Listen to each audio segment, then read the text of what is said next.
It was one of those calm Sunday afternoons that almost felt too perfect to be real. I was at Maple Creek Park, the kind of place where you can actually hear the wind moving through the trees and the soft splash of the fountain nearby. The weather was spot on, warm enough for just a t-shirt, but with a light breeze that kept everything cool. This park had become my go-to spot for some peace and quiet. I'd bring a book, grab a bench near the fountain, and just soak in the sounds of the weekend. People passed by with dogs on leashes, little kids chased each other around the playground, and a few older couples walked the trail hand in hand, like it was a ritual. What caught my eye most days, though, were the skateboarders. A group of local teens had pretty much made that part of the park their home turf. They weren't loud or causing trouble. Actually, the opposite. They kept to one stretch of smooth pavement near the fountain, just far enough away not to bother anyone. I'd watched them a few times before. They were good. Not just in a flashy way, but clearly practiced and serious about their tricks. One of them, a tall kid in a red cap, had this move where he flipped his board mid-air, landed clean, and rolled off like it was nothing. You could tell they respected the space. They picked up after themselves, didn't shout, didn't leave scuff marks on benches or trash lying around. It was clear they were just there to skate, not make a scene. For a while, it was the kind of afternoon that made you forget about everything else. No noise, no problems. Just a quiet park, a good book, and the background rhythm of skateboard wheels clicking over concrete. But of course, moments like that never seemed to last. Everything was going smooth until a voice sliced through the calm like a fire alarm. "Hey, stop right there! What do you think you're doing?" It was sharp, loud, and full of that kind of energy that makes everyone turn around even if they know they're not the target. I looked up from my book, and sure enough, there she was. Patricia Winters, or as everyone in the neighborhood not so lovingly called her, Karen. She marched across the grass like she owned the place. Her beige pantsuit looked like it hadn't seen a speck of dirt in its life, and she wore those oversized sunglasses that made it hard to tell where she was actually looking. But the real giveaway? That clipboard hugged to her chest like it was a badge. She didn't walk like someone out for a stroll. She walked like someone coming to shut something down. Karen was known around the neighborhood for being the unofficial rule enforcer, and not in a friendly way. She once left notes on a neighbor's door about their non-regulation curtains, because apparently they were the wrong shade of beige. Another time, she was spotted walking around with a ruler, measuring the height of people's lawns. If your grass was too long, you could expect a warning letter by the next morning. Her whole identity seemed tied to being in charge of things that really didn't matter. Now she had her sights locked on the group of teens. "This is private property," she barked, pointing at them like they were criminals. "You need a permit to skateboard here. This is HOA land. You're breaking community rules and damaging our fountain." The kids looked up, clearly confused. One of them, the tall one in the red cap, gave her a polite smile and said, "Good afternoon, ma'am. Is there a problem?" That only made her angrier. "Yes, there's a problem," she snapped. "You're trespassing. Show me your permit or leave right now." The teens glanced at each other, trying not to laugh, but also clearly not sure what to do. You could see they weren't trying to start anything. They were respectful, standing still with their boards by their sides. But Karen wasn't having it. She was there for a fight, whether anyone else wanted one or not. Karen wasn't backing down. She stood there with her arms crossed, tapping her clipboard like it gave her real authority. "This is HOA property," she said, loud enough for half the park to hear. "You can't just show up with skateboards and start destroying everything. You're violating Section 4-12 of the community rules." She threw that out like it meant something to anyone but her. The teens, still holding their boards, looked more confused than anything. The oldest one, maybe 17 or 18, stepped forward calmly. "Ma'am, this is a public park. We checked with the Parks Department before we started skating here. They told us it's allowed in this section." His tone was respectful, not sarcastic or rude, just clear. You could tell he wasn't trying to argue. He just wanted to explain. That only made Karen more fired up. "Don't you dare talk back to me," she snapped, taking a step closer. "I know every inch of this neighborhood. I'm the president of the Maple Creek Homeowners Association, and you're not allowed to be here." Then, like she was a news reporter on the scene, she whipped out her phone and started recording. "I'm documenting this vandalism," she said. "This is evidence. You're destroying community property and refusing to leave. That's when I decided to step in." I closed my book, stood up, and walked over slowly. "Excuse me, Patricia," I said, making sure to use her real name. That got her attention fast. She turned toward me, lips pressed tight. "These kids are right," I continued. "This park is city property. I checked that when I moved here. The HOA doesn't cover this area." Her sunglasses didn't hide how her eyes narrowed at me. "Oh, Mr. Mitchell from Sycamore Lane," she said, her voice dripping with attitude. "The one who thinks his law degree makes him smarter than everyone else. I haven't forgotten about those rose bushes you planted without approval." I smiled a little. "They're approved plants. I checked." Karen didn't like being challenged. She turned back to the teens, ignoring me, and raised her voice again. "I'm calling the police, right now." She punched the numbers into her phone with way too much drama, like she was about to stop a crime in progress. The teens looked at each other. One of the younger ones actually whispered, "Should we just go?" But the older one shook his head. "We're not doing anything wrong." Karen was talking to the emergency dispatcher now, making her voice extra loud for the crowd that had started gathering. "Yes, I need police at Maple Creek Park immediately," she said. "There are teenagers vandalizing public property. They threatened me. I don't feel safe." It was all lies. And now it wasn't just annoying. It was serious. Karen paced in a small circle while she spoke into her phone, her voice loud enough for everyone nearby to hear. "Yes, I'm at Maple Creek Park," she told the 911 dispatcher. "There are teenagers here damaging property and threatening me. I need officers sent right away." She added extra drama to every word, as if she were calling from a crime scene, not a sunny park where kids were quietly holding skateboards. The teens stood still, trying to stay calm, but you could tell they were getting nervous. The youngest one, maybe 13, shifted his weight and whispered, "Are we going to get in trouble?" The older teen shook his head. "We didn't do anything wrong," he said, more to keep everyone grounded than to argue. Still, the way Karen talked, anyone listening might have thought they were smashing windows, not skating on a path. I stayed close. I didn't want these kids dealing with this alone. "You're okay," I told them quietly. "She's exaggerating everything. I saw the whole thing."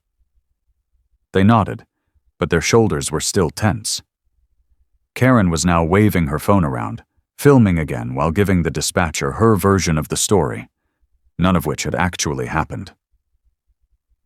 Around us, more people had started to notice what was going on. A couple walking their dog slowed down to watch. A man on a bike stopped near the bench I'd been sitting on. Then a woman with a stroller stepped up nearby, and, without saying a word, pulled out her phone and started recording. Her baby was dozing, but she was fully focused. I could tell from her face. She wasn't buying Karen's story either. The air felt different now. What had started as a normal afternoon was quickly turning into a scene. Everyone was waiting to see what would happen next. And Karen, still standing in the middle of it all, was acting like she was the hero. A few minutes later, the sound of sirens cut through the park's usual background noise. 2 police cruisers pulled into the parking lot, lights flashing but no sirens blaring. People started shifting their attention, some moving closer but keeping a bit of distance. The tension in the air was real now. Karen stood up straighter like she'd been waiting for this moment all day. As the officers stepped out, you could immediately tell who was in charge. One was an older guy, maybe late 40s, with gray streaks in his hair and a calm, serious face. The other was younger, probably in her late 20s, with her hair pulled back and a steady look in her eyes. They walked toward the group without rushing, clearly used to this kind of thing. Karen practically ran up to them. "Officers, thank goodness you're here," she said, already pointing toward the teens. "These boys have been destroying public property and refusing to leave. They're a danger to the community, and they threatened me when I asked them to stop." The officers didn't react right away. The older one spoke first, his voice calm. "All right, let's take this one step at a time. Can you tell me exactly what happened?" Karen launched into her version of events, throwing out phrases like vandalism, unsafe behavior, and personal threat. She was acting like she had just stopped some kind of riot. Meanwhile, the teens stood quietly to the side, boards under their arms, not saying a word. The younger officer turned to them. "Were you damaging anything?" she asked gently. "No, ma'am," the older teen replied. "We were skating on the path. We didn't go near the fountain and we didn't threaten anyone." I stepped up. "I've been here the whole time," I said. "They weren't doing anything wrong." Karen walked up yelling, started recording them, and called 911 without cause. She even grabbed one of their boards at one point. A few other bystanders nodded. The woman with the stroller stepped forward and held up her phone. "I recorded most of it if you want to see." The officers watched the footage. It was all there: Karen's aggressive approach, the calm way the teens responded, and yes, even the part where she tried to snatch a skateboard from one of them. The older officer handed the phone back and looked at Karen. His face was still calm, but you could see the shift. This wasn't going the way she expected. The older officer took a step toward Karen, his tone still calm but firmer now. "Ma'am, just to be clear, this park is city property. It's not managed by your homeowners association." Karen blinked, clearly caught off guard. "That's not true," she snapped. "Our HOA dues cover the landscaping and fountain maintenance. I have the papers right here. Hold on." She began flipping through her clipboard, pulling out random sheets and shaking them like they were proof. The officers waited, giving her space, but they didn't look impressed. "We're very familiar with the layout of city property in this area," the younger officer said. "Maple Creek Park is public. It's maintained by the city, not the HOA, and the city allows skateboarding in this part of the park." Karen's lips tightened.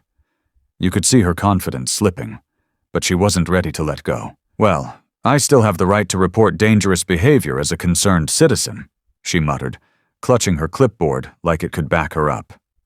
"Those boards are basically weapons." The older officer gave a small sigh. "We understand your concern, ma'am, but these teens weren't breaking any rules. No damage was done, and no threats were made." Karen looked like she wanted to argue more, but she had run out of words. The crowd had grown. More people were watching now, and none of them were on her side. Her posture started to change. She was still standing tall, but something in her face showed she knew this wasn't going her way. The officers hadn't raised their voices or gotten aggressive. They didn't need to. They had the facts, the video, and a growing group of people ready to back it all up. Karen was cracking, and everyone could see it. Karen stood there, face tight and red, still clutching her clipboard like it could shield her from everything. After a long pause, she finally said, "Well, I don't have to stand here and take this. I was the one who called you. I'm going home." She turned on her heel and started walking off like nothing had happened. The younger officer calmly stepped in front of her. "Ma'am, We still need to get your statement. You're part of this situation, and we need you to stay." Karen didn't like that one bit. "Don't touch me!" she shouted, as the officer gently placed a hand on her arm to stop her from leaving. And then, completely out of nowhere, she shoved the officer. Hard. Everything froze for a second. You could hear people gasp around the park. It was one thing to yell and throw around fake rules, but now she had crossed a serious line. The older officer moved fast, pulling out a pair of handcuffs while the younger one kept her calm. "Ma'am, stop resisting. You're under arrest." Karen's eyes went wide like she couldn't believe what was happening. "What? This is outrageous. I'm the HOA president. I pay taxes. I pay your salary," she screamed, pointing in every direction like someone was going to step in and save her. But no one did. She kept yelling as the cuffs clicked into place behind her back. "You can't do this! I'll sue the department! I'll have both your badges!" The officers didn't say much after that. They just guided her toward the patrol car as she kept ranting about property values and neighborhood rules. Everyone in the park had stopped what they were doing. Parents held their kids close. Teens stood frozen with their boards still in hand, and people with phones were quietly recording the whole thing. No one spoke. It was that kind of silence where everyone is trying to figure out if they actually just saw what they saw. Karen, who started the day shouting about permits and rules, was now being helped into the back of a police car. And just like that, the loudest voice in the park was finally quiet. After the police car pulled away, I walked over to the group of teens. They were still standing there, wide-eyed, like they couldn't quite believe what had just happened. "You guys all right?" I asked. The older teen nodded slowly. "Yeah, thanks for speaking up. She's been bothering us for weeks, but we never thought she'd actually call the cops. You didn't do anything wrong," I told them. "You stood your ground, stayed respectful. You handled it better than most adults would have." The next day, everything blew up online. The woman with the stroller had uploaded the video, and it spread fast. Karen's shouting, the calm teens, the shove. It was all there, clear as day. People from the neighborhood started talking, sharing their own stories about her. The city stepped in quickly, posting an official statement on their website and social media, saying skateboarding was 100% allowed in Maple Creek Park. No permits. No HOA authority.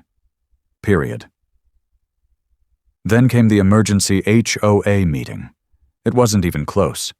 The board voted to remove Karen from her position as president, citing abuse of power and behavior that didn't reflect the community's values. She showed up to the meeting, tried to argue, but no one was really listening. When the vote was read aloud, she sat frozen in her chair. The clipboard that had been part of her whole identity just sat on the table in front of her. No one reached for it. Not even her. Looking back on it, I'm glad I said something. Sometimes it feels easier to stay quiet and let things play out. But that day showed how important it is to speak up, especially when someone's trying to use fake power to scare people. Those kids did everything right. They stayed calm, told the truth, and didn't let anger take over, even when they were being treated unfairly. That takes real strength. What happened to Karen wasn't just about one bad moment. It was about finally drawing the line when someone takes things too far. In any community, rules matter, but so does fairness. Respect should go both ways, and authority, when it's real, should protect people, not be used to push them around.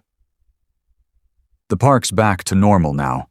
The teens still skate there, and every time I pass by, I'm reminded that standing up for what's right can actually make a difference.